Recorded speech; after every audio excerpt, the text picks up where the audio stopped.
Hello friends, welcome to my channel Nitya English. અને મિત્રો, તમે જાણો છો કે there is difference between I N in અને I double N in.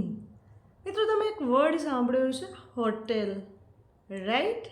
Motel, વિદેશમાં મોટેલ, હોટેલ આ બધા વર્ડ ચાલે છે, રાઈટ? અને આપણે ત્યાં પણ હોટલનો ક્રેઝ છે જ.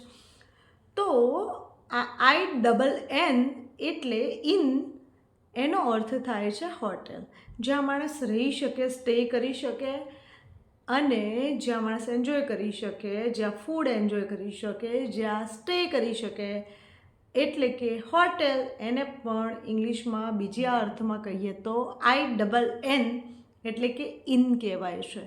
અને બીજું ઇન એટલે કે આઈ એન. એનો અર્થ તો તમે જાણો જ છો, રાઈટ? કેવો લાગ્યો વિડીયો? ઇન્ફોર્મેટિવ છે ને? રાઈટ. તો તમને મારો વિડીયો ગમે તો you can up your થમ, otherwise you can down your થમ, right? ચલો મળીએ છે નવા ઇન્ટરેસ્ટિંગ વિડીયો સાથે. બાય.